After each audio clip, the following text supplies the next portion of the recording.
Rev it up and welcome to Cars Yeah, show number 2400. Be prepared to be inspired. This is Cars Yeah, where you'll enjoy interviews with inspiring automotive enthusiasts. Mark Green is here to provide you with a fuel injection of automotive inspiration. So get in, sit down, buckle up, and get ready for a wild ride here on Cars Yeah.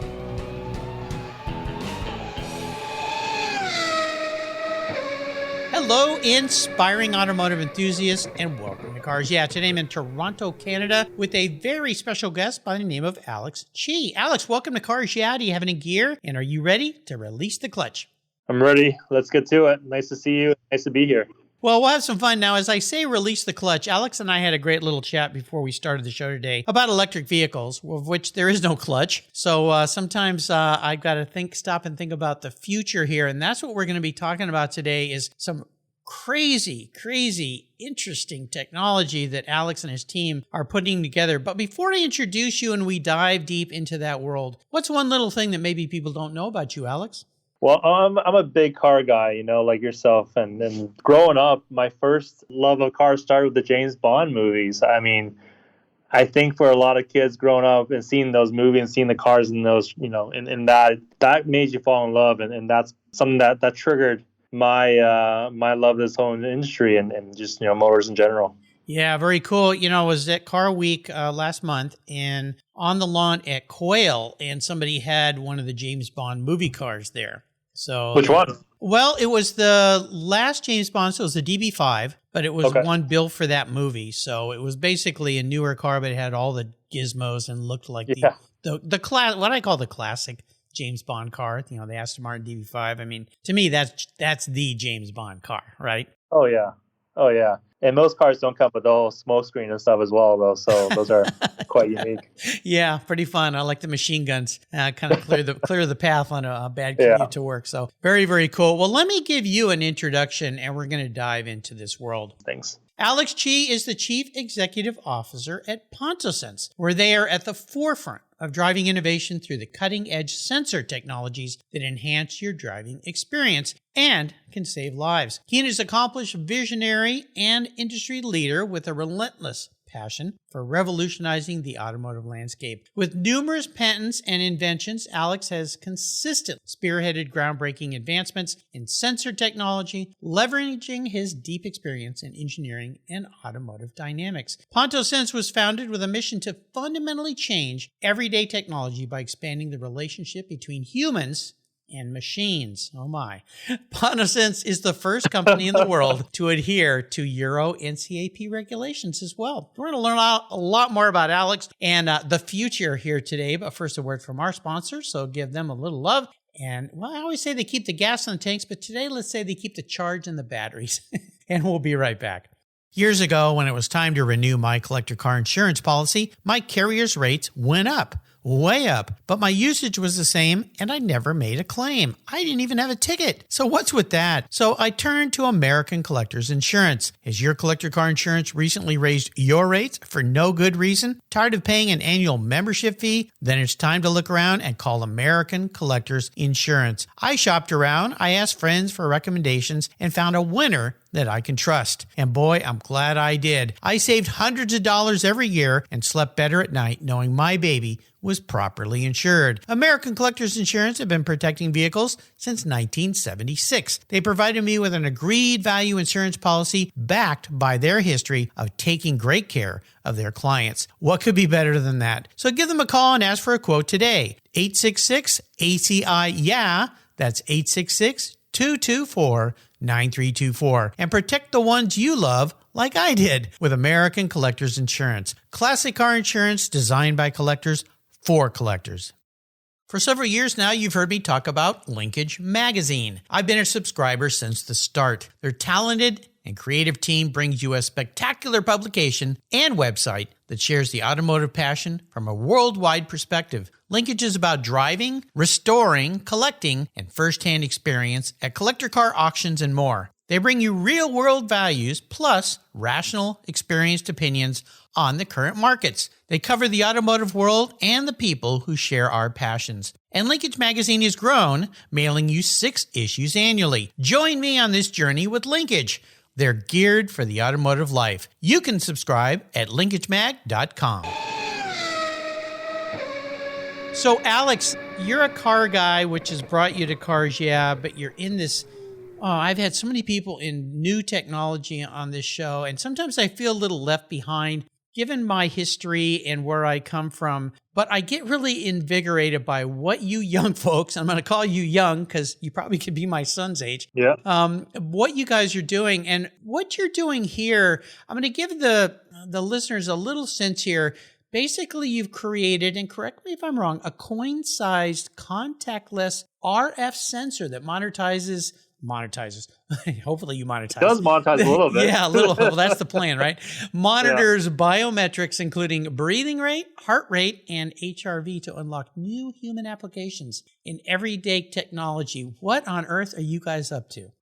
Yeah, I mean, that's a great explanation. I mean, and the way I think about it is that we use millimeter wave, which is a specific frequency. It's not harmful to the body, right?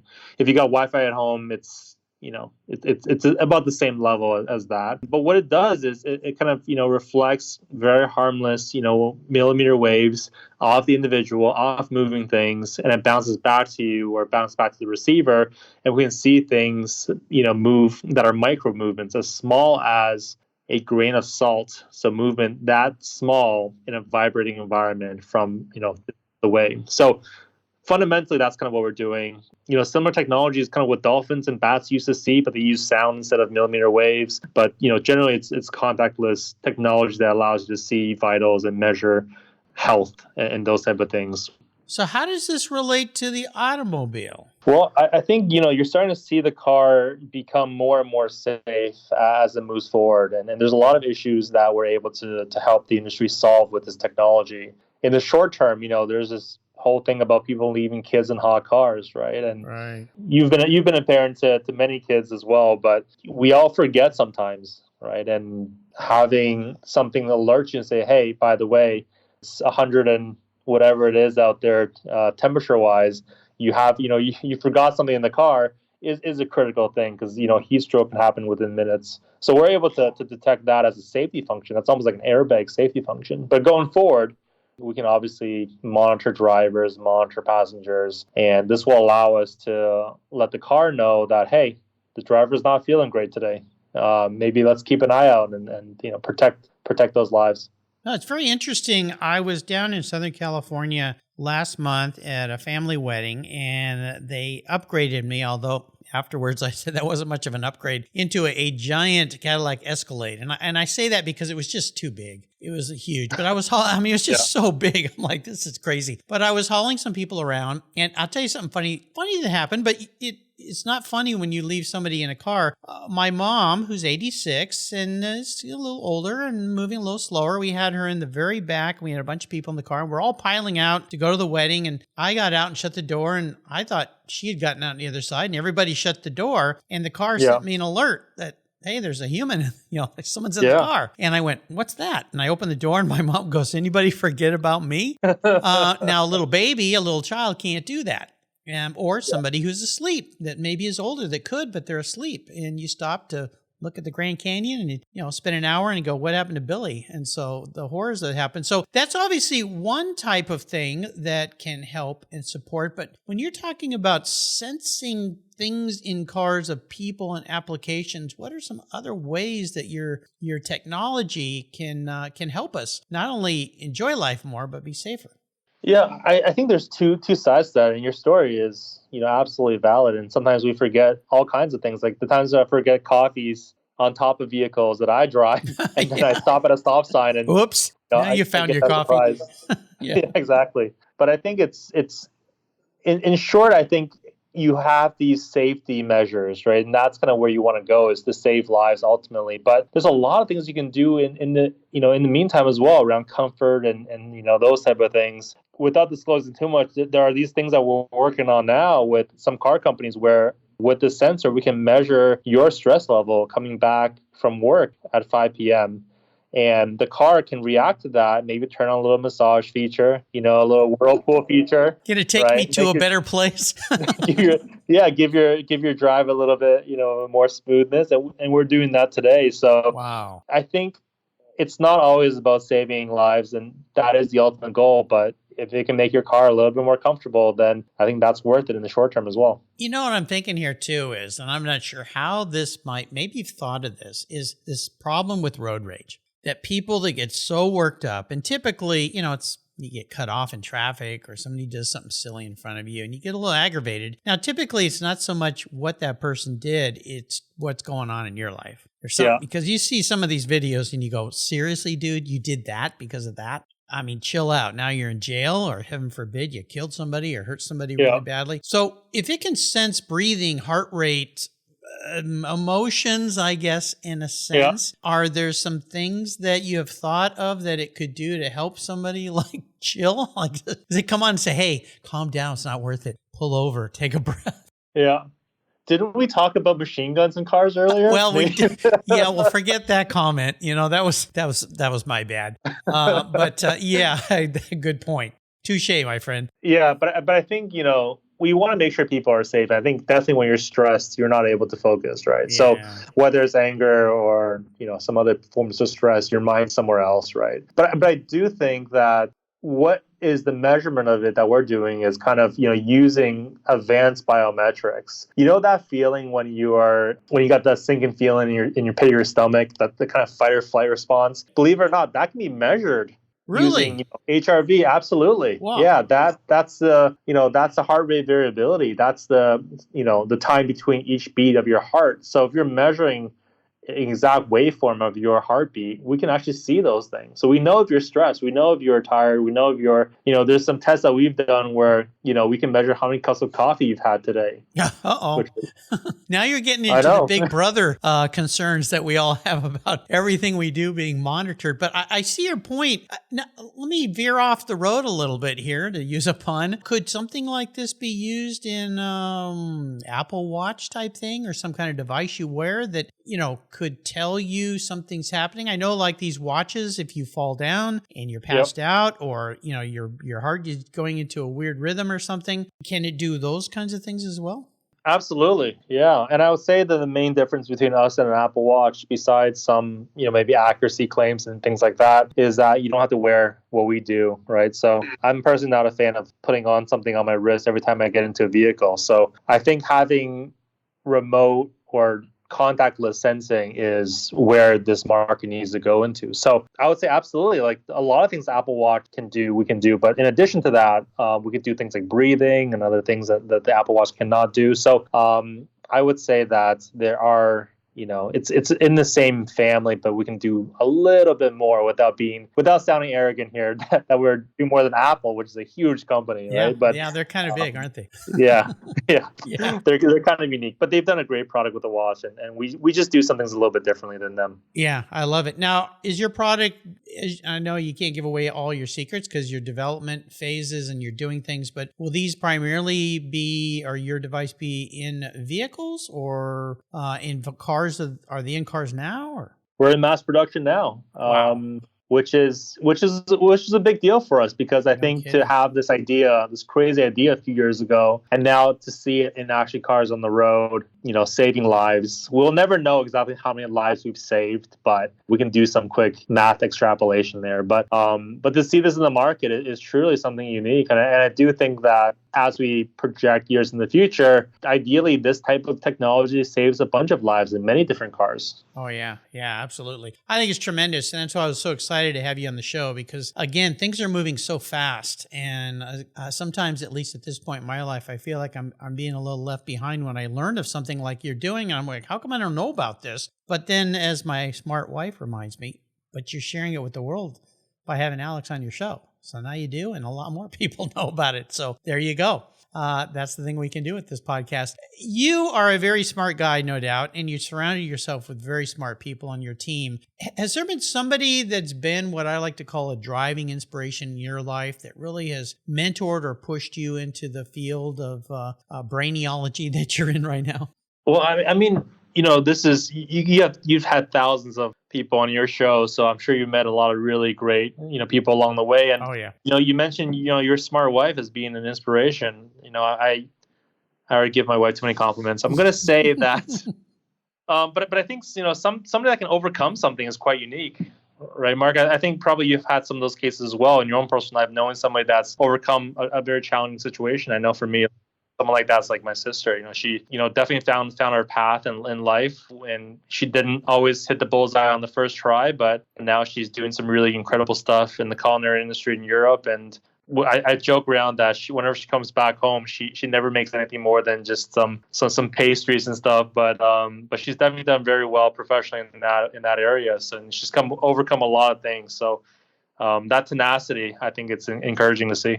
Well, yeah, the bulldoggedness, as I like to call it. And it sounds like, aside from cars, your sister loves the culinary field, food. And to me, anybody who's figured out their passion and has figured out a way to incorporate it into their life, and even better, a way to support them from a financial standpoint, income level, whatever it might be, emotional, is a success. And it sounds like your sister is definitely one of those. But yeah, having someone like that in your life and they come home and they don't cook the giant gourmet meals. It's like, come on. But I guess it's like having a dad who's a dentist that's, could you look at this tooth right here? Well, we're having a dad that's a podcaster and then going home and interviewing your family. Yeah.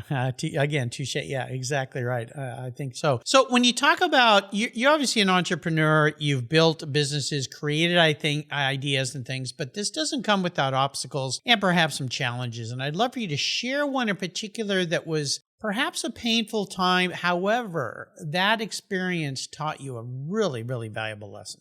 I think the automotive industry as a whole is a challenge through and through. Yeah. I mean, I don't know about kind of your views on this, Mark. Maybe you agree, but I just think that it's a very difficult industry to move forward in. And I think for many different reasons, right? And one of the main reasons was just how long it takes to get something to market. I remember when we first, started doing this, we were told, okay, the cycles are like 7 years, 10 years for a product to get to market. And now I think that the market itself is changing as well, where new regulations and new ways to view the industry as well really led this charge into bringing things to the automotive industry that's more innovative than in the past. I mean, Tesla did a great job of that. Other companies have done a great job of that. And for us, it's really kind of sticking to our partners and our, the people that we work with on a daily basis to really make sure that innovation in automotive is pushing forward at a faster speed than it was before. And that was a huge challenge coming into this. I can't even imagine. You talk to people and you even see journalists and so forth in the industry complaining about things in the automotive industry. And I'll pick on one right now that's probably prevalent. You mentioned Tesla. I hold that company and especially Elon Musk at a very high level because to accomplish what that guy's accomplished, and I mean, it's amazing to me. But whether you like him or not, I'll put him on my hero shelf because I think the guy's incredible with what he's just done in his life, good, bad, indifferent, whatever it is. However, you think about the new truck, the Cybertruck that they're doing, and people are like, oh, that's never going to happen. And, I put my money down. And it's like, you don't understand until you're in it how long everything takes. And it's the bureaucracy of government typically that gets in the way of everything that makes it so hard. And car design in particular, I've had a lot of designers on the show that were designers back in the 60s and 70s. And you look at what happened in the 70s with cars kind of getting very blasé and boring. And but a lot of it was, well, the headlights can only be this high and the bumpers have to be this and that. The materials have to do this and all of that. And it does stifle. I get why they do it. It's got to be safety. It's got to be thoroughly tested. And I go to Arizona a lot now, and I've noticed the autonomous cars driving around there in Phoenix. And, I pulled up next to one, and my wife goes, there's nobody in that car. Because I was looking at, what's all this stuff on that car? Yeah. And I've had people on the show that do some pretty cool things where cars are actually now driving to you with nobody in them. You get in. And, I mean, it's just, I'm in awe. I think it's so cool. Isn't that the coolest though? We're living in a time that I think, people say, what were the best of times? Now, right now, despite all the headaches you may think there are, this is the best of times because when did this stuff ever exist? It didn't. Yeah. And it's people like you and your team that are making this stuff happen. So, but yeah, automotive industry, hoo-wee, that's a big one. Bucket lists, again, I know your technology, there's a lot you cannot talk about, but if you looked ahead in your business the next, let's just not take it too far, but maybe 2, 3, 4 years, what's your bucket list for Pontosense? Yeah, I think that for Pontosense, the way that we see it is that you spend a lot of time in your car, but there is a integration, application, ubiquity type of feeling to it where a lot of your life can be optimized in terms of comfort and health and those type of things. And a car is just one piece of that. So the way we're seeing this is, there's this new era out there that I believe is really, a closer machine-human integration. So that can exist in the automotive industry, that can exist in other industries. But really, I think wherever you are, it's 2023, right? So you should be safe wherever you go. And I think that's something that, we're looking into as kind of the next step is beyond your car, just tracking your whole way through in different ways that you go as well. Safety in the home, safety in the workplace, right? Yeah, no, it's exciting. I think you're exactly right. And especially as I have an aging mom, I think, when I used to hear the words autonomous cars, I just thought, why would anybody want that? I mean, I like to drive. But then I think, well, my mom's not so comfortable driving anymore. But she doesn't like the idea of getting in a stranger's car, a la Uber or Lyft. Oh, yeah. She goes, that seems weird to me. What if a car just pulled up? She got in and it took her somewhere. And it could be her car, or it could be just nobody driving where she didn't have to, worry about somebody. And I've even talked to people who, I had 2 people in my guests that were blind motorcycle riders that set land speed records on motorcycles. Wow. Yeah. Now, what if you were blind, but you loved motorcycles and you could go for a ride on a motorcycle? That'd be pretty cool. And also, when those cycles, or even in your case, your mom, when she gets home, and then between the car and her house, there's always that handoff is there as well. It's okay, you just got out of the car and now she's entered in the home, right? So that handoff is a complete handoff because I've heard a lot of stories also about people just in that little 3 minutes they may have walked off because there might be a pre-existing condition in there as well that causes that to happen. But safety is all around your life. I think that's one thing that we're seeing as well. Oh, I see. Yeah, I see that completely. Now, you said you're a car guy at the beginning here, and I could sense that in our pre-show check that you're a car guy. Could you tell me maybe about one special vehicle that's been in your life? I'm gonna give you a deep cut here. Okay.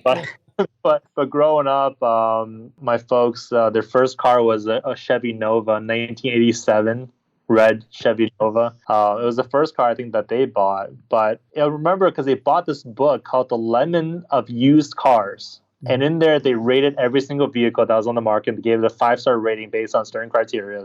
And the Chevy Nova, which is now discontinued for like 20 years, but back then it had 5 stars. And I remember that vehicle took us to a lot of memorable road trips when I was younger.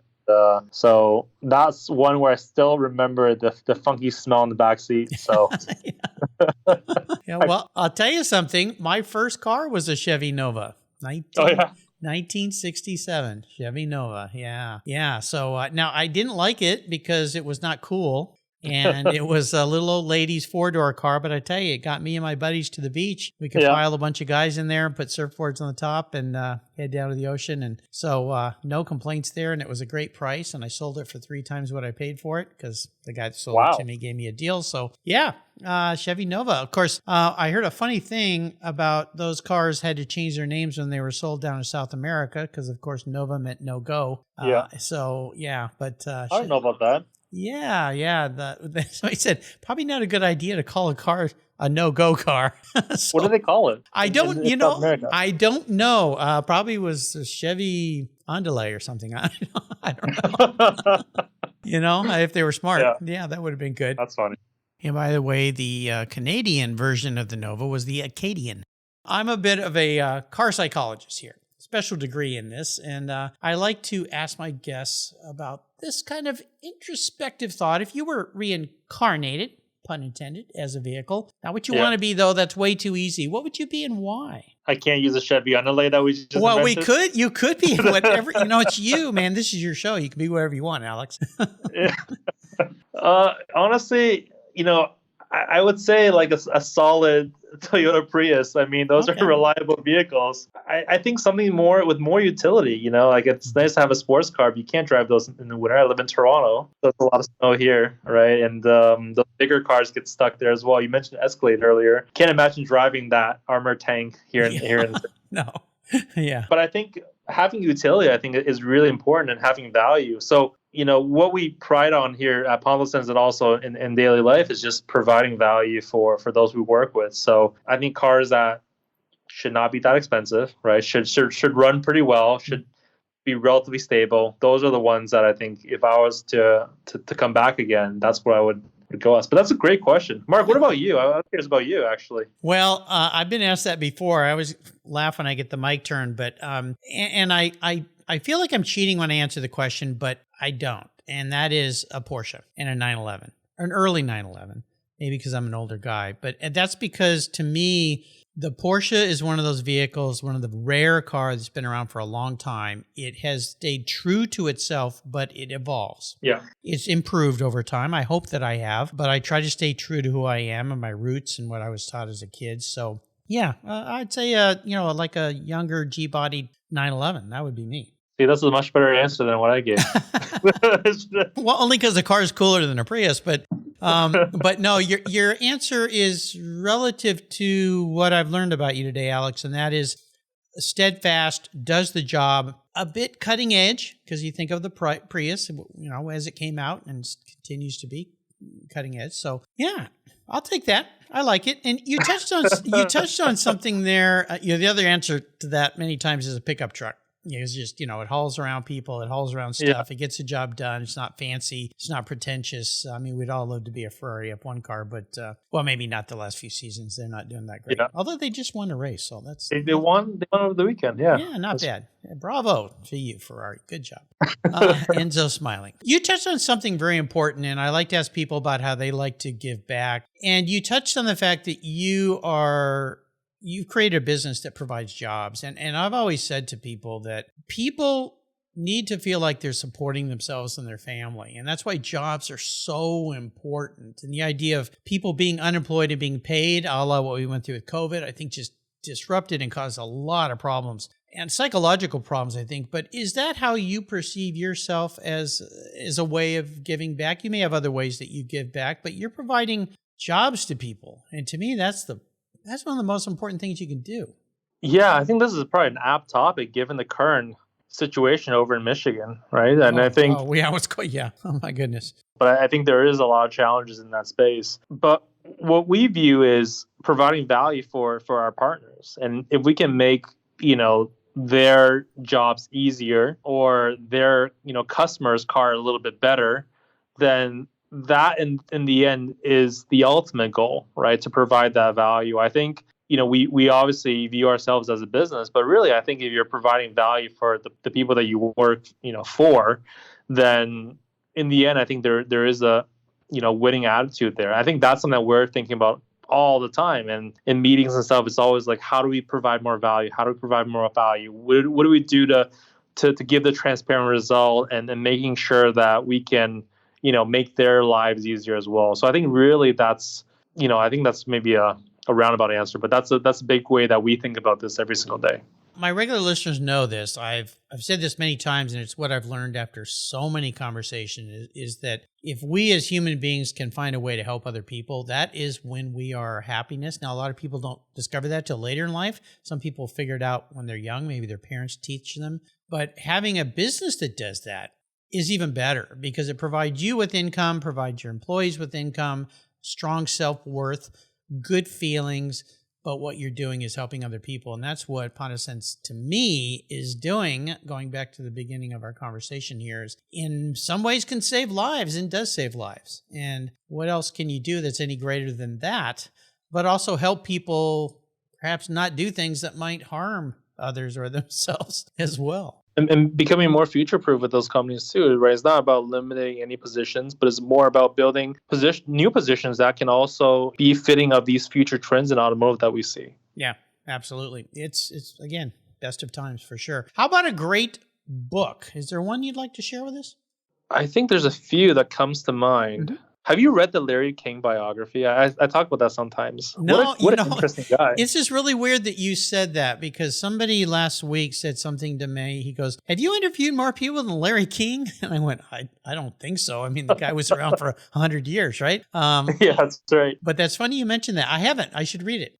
I just think that what we forget about sometimes, and what you're doing so great is this whole art of storytelling, right? Mm-hmm. And who as a better storyteller than Larry King? I mean, the guy has lived centuries on this planet, right? And he's done a lot of really amazing things in his life, and probably lived lifetimes a few times over. So no, that was a great, really interesting. He has some great tidbits in that book as well about the days. Yeah, it's a really easy read. It's one of those where he's a great storyteller, so you can run through the whole thing in a matter of hours, and it's just it's a great book for anybody looking to relax and just hear a really interesting man talk. It's kind of like listening if again, you're a younger guy, but Paul Harvey. You ever listen to some of Paul Harvey's conversations? I have not. I'll put that on the list. Put it on your list way before your time, given your age, but you can go and listen to many of his stories. He used to be a radio guy that would tell stories, and there was always a little twist at the end that you went, what?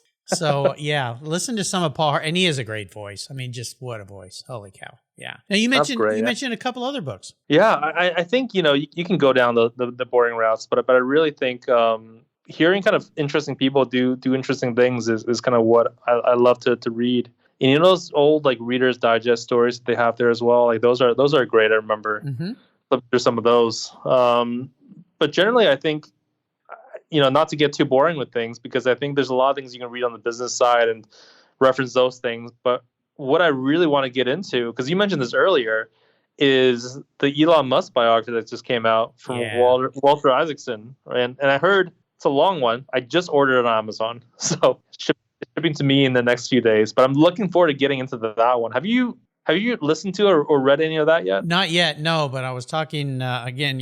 It's so weird. You're bringing this up. My son and I were just talking about it because, of course, you go back to things like Shoe Dog about Nike and Steve Jobs biography and these giant books about these giant people that did things. I even think about, I'm not sure if they've written one or not, about Ralph Lauren and Polo. And that I haven't read that one.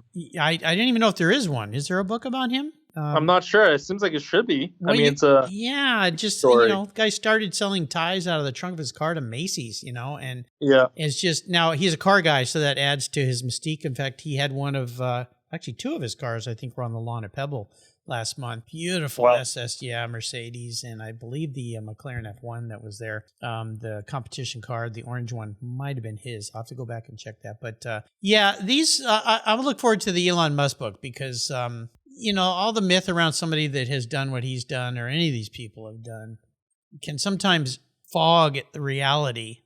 I'm hoping what Walter wrote there is true to form and doesn't really hide anything. It's good when the warts are shown too. So yeah, I definitely think there's some stories in there that's gonna probably surprise me. I'm looking forward to digging into that. I mean, I heard it's a big book. I haven't gotten it in the mail yet, but I mean, he's a fascinating guy, right? I mean, he's done a lot of game-changing companies out there. I look at people like all these folks we've mentioned.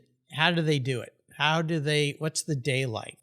What is that day like? It's, oh my gosh, it's got to be incredible. It's pretty cool. So let's go on the ultimate drive. We'll have a little more fun with cars here. I do something really fun with my guests. I'm a bit of an enabler. I'm going to buy you any car in the world. Don't worry about the cost because I'll foot the bill. Park it in your driveway and you can take it on the drive. But here's the fun part. Since we've talked about people today, you can take anybody with you, including somebody from the past that's no longer with us. So historical figures, family figures, whatever. But of course, the car has to come into play. So we'll start with that. What kind of car are you going to be in? Where are you going to be going? And who are you going to be with?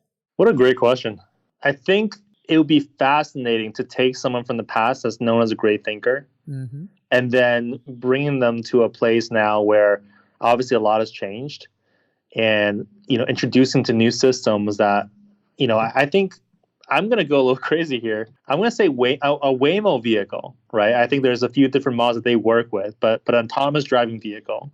And wouldn't it be great? Because I was thinking about this maybe earlier this week, but Da Vinci had those drawings of a tank back like 600 years ago. Have you seen those pictures? Yes. Yeah. He like drew like an early concept of what a tank looks like, centuries before they happen. So someone like that has obviously a great mind, right? Yeah. And then putting him into a car that drives itself. I mean, what is he gonna think about or discuss? I would just love to see his reaction. That's a very interesting answer.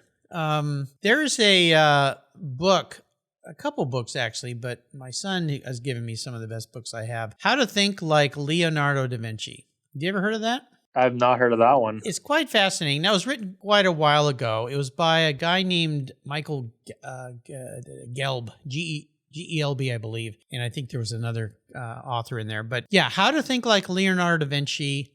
The subtitle was 7 Steps to Genius Every Day.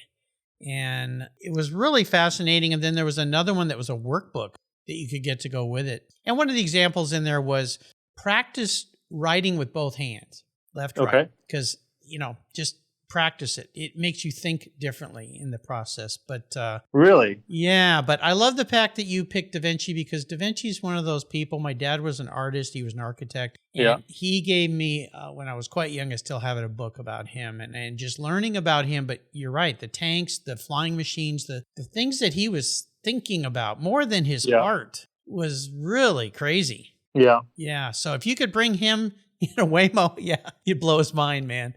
Well, first, we have to explain to him what a car really is, right? I think he hasn't seen any of that stuff yet. And then go beyond that. But I think he'd have a huge smile on his face. That's a very cool answer to that question. Probably one of the more unique ones I've ever heard. Alex, you have taken us on a wonderful journey today into the future, which is happening now with you and what your team are doing. Really impressive with what you're up to. Before I let you go, could you share maybe some parting words of wisdom or advice or a mantra of some kind?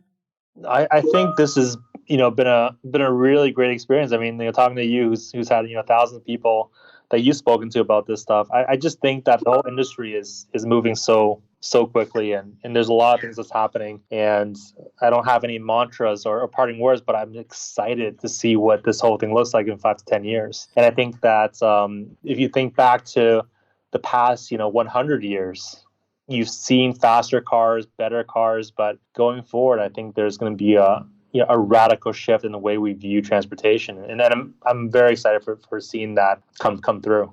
Yeah, having 2 little grandchildren now in my life, one is 2 years old and one is 6 weeks old. I sit and look at them and I think, 10 years. What's happened in the last 10 years, but in 10 years or when they're 18 or 16 or whenever driving is allowed, then what are they going to see? What are they going to, but I also kind of get a little sad. What are they going to miss that I got to do? And will those old cars still be around to enjoy in some way? I mean, they will be. Maybe it'll be like the horse. There'll be special places that you can go with them. But wow, it's moving fast, man. It's really cool. How can people learn more about Pontosense? I think the best way is to get connected with us on LinkedIn or visit our website, pontosense.com. But we're pretty active on LinkedIn, whether it's through our personal pages or through the company page as well. But we'd love to talk cars, talk shop. There's a lot of really cool things happening in this space. And like you said, your sons and daughters and granddaughters may not grow up with a driver's license, right? They may be driven around by something completely new. And it's really incredible to see that. It's going to be wild. It's going to be cool. Well, I want to do a shout out. Thank you to a couple of your teammates there, Allison and Chan, for bringing you to the show. They've done a great job. Great teammates to have there. Alex, thanks for being so generous today with your time, your expertise, and taking us on a little ride into the future, which is actually today. Until you and I talk again, I'll see you. We don't know how, but I'll see you down the road. Yeah, thanks, Mark. Thanks for having me. You're welcome. This was super. Did you know that Cars Yeah is in the top 1% of all podcasts based on listenership, according to Libsyn, the premier RSS feed for podcasts in the United States? That's right. Plus, DuPont Registry recommended Cars Yeah is one of their top 10 car podcasts for you to enjoy. Cars Yeah has experienced tremendous growth, plus your ads are evergreen, meaning they never go away. And more listeners find Cars Yeah every day for their daily dose of automotive inspiration. Do you want to expose your brand to a highly targeted list of automotive enthusiasts in a very unique and very personal way? Well, I can help you. Contact me, Mark Green, at mark@carsyeah.com or through the website at carsyeah.com today to learn more. Today's vehicles are essentially computers on wheels, and it takes more than a wrench and oil to keep them humming. That's why Cars Yeah supports TechForce Foundation, a nonprofit dedicated to driving tomorrow's workforce of skilled technicians forward. Techs keep our cars, trucks, airplanes, and fleets rolling. Yet there's a massive tech shortage because many young people don't know it's no longer a blue-collar job. Today, it's a new-collar career. It involves computers, technology, it's in high demand, you get paid really well, and you can live and work anywhere in the country. I know you're passionate about cars, trucks, and motorcycles, and you can help pass that passion on to the next generation of techs so our rides keep rolling down the road. Visit techforce.org today and learn how. Thank you so much for joining us on today's ride here at Cars Yeah. Drive on over to carsyeah.com to find show notes and inspiring automotive fun. Download your free copy of Filler Up, a fun book filled with gorgeous photographs of fuel filler fun, including quotes from more inspiring automotive enthusiasts. Download your copy today, and we'll see you next time on Cars Yeah.